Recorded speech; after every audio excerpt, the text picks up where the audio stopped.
of the hardest things to do is wake up Christians who try their very best to divide the book. What do I mean by that? You know, every single book in history is always read in its totality, in context. Like, you don't read a math book and then you go halfway through the book and you said, oh, from this point forward, that's the only math information I need. I mean, every single book, in order for you to understand it in context, you have to read it from the beginning so that it's the building blocks to what you're about to learn later on. So why am I saying this? Because Christians, the Bible, it's the only book where they just totally disregard majority of the book, actually, which is what they call the Old Testament. And they try to make it seem like it's only the New Testament that we're under. Let me try to give some clarity, right? If you don't understand this, I guess there's no helping.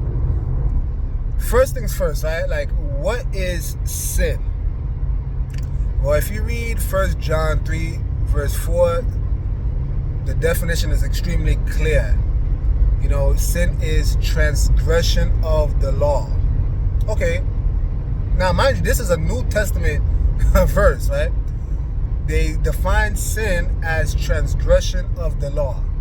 Okay, if sin is transgression of the law, there's many Christians that say, oh, you know, the law came with Moses. We're no longer under Moses' law. I've done heard it all. And I'm about to debunk it real quick, right? So, if we know that sin is transgression of the law, then we need to know the law and what the law says. Okay, cool. So, when Cain killed his brother Abel, right? Did not the Most High say that sin is at the door? Whoa. But I thought it came with Moses. I thought it came with Moses. Why is the Most High saying sin is at the door? Right? Because he murdered his brother. Here's another account, right? When Noah was bringing the animals into the ark, which many Christians, you know, they falsely claim they were brought into the ark 2 by 2. Well, I say that's falsely claimed because if you actually read the account, I believe it's Genesis 7, they brought the clean animals by sevens, the male and its female, and they brought the unclean animals by 2, the male and its female. But what's the point? I mean, this is Genesis 7. Again, it precedes Moses because we know that Moses came in Exodus. How in the world did they know what animals were clean and unclean if the law didn't exist? Whoa. How about Joseph? Again, this is all Genesis, y'all. When Potiphar's wife seduced him and Joseph pretty much denied her, right? He said that, you know, Potiphar, my master, has given me control over everything in his house except for you. So how can I do this great, here's the word again, sin against my Yah? God, right? Oh my goodness. I mean, it's literally all over the book. I mean, the law always existed. The true believers of the Most High always knew what the law was. Now, was it on tablets of stone? No. Was it written down? No. But they understood the concept of the law orally, right?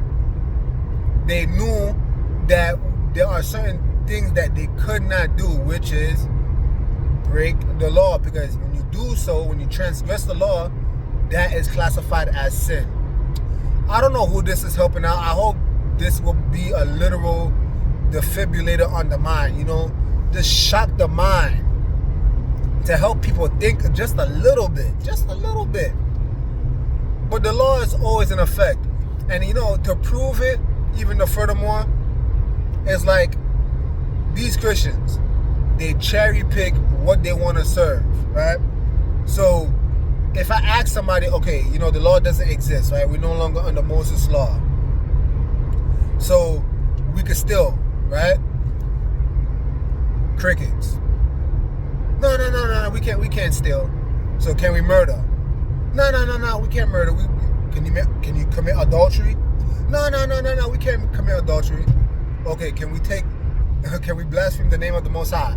No, we can't do that. Can you bow down to idols? Can you serve graven images? No, we know you can't do that. So what am I doing? I'm literally listing the commandments, the 10 commandments, which is part of the law. So if you're literally agreeing that you can't do any of these things, then why is it okay to say that the law is done away with, or we're no longer on Moses' law? I mean, it literally doesn't make sense. And it's sad because, again, as I said in the beginning, this mindset, it literally divides the book. It literally divides the book. I mean, John chapter 1, verse 1, it says that in the beginning was the Word, and the Word was with God, and the Word was God. Right? So, if the Word is God, Jesus, right? Can y'all believe that these Christians are literally trying to cut Jesus in pieces? They're trying to cut him in half. Forget about what Jesus said, the Word, throughout the whole Old Covenant, right, or Old Testament. Nah, that's done away with. And you want to just keep this half, this portion, which, truth be told, if anybody is a scholar, you will know that it's not Scripture. The New Testament is not Scripture. It's just not. It has the Gospels. It has letters of Paul, right? The epistles of Paul, right? But it's not Scripture. All right, you guys, look, I would like to hear what you guys think about this whole situation, because, again, believe it or not, there are people that's waking up, but sometimes you just wish you could wake up some more.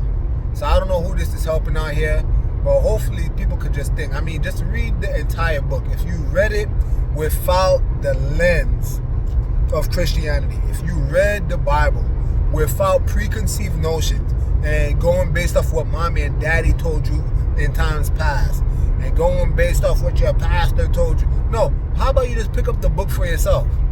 That's all you gotta do. That's all you gotta do, is literally read the book for yourself. And matter of fact, I'll put money on the line that you cannot come to the conclusion that the law is done away with. Not if you read the book in context. Nah. Man, that's like somebody picking up a math book, trying to learn how to do multiplication, and never learn how to add. What? This is laughable, y'all. Anyway, if you like videos like this, please like, subscribe, comment down below. Maybe share, you guys, share. Maybe this can wake somebody up, make them think just a little bit differently. Anyway, guys, with that being said, Nick over and out. The message sent. Jesus is King, y'all.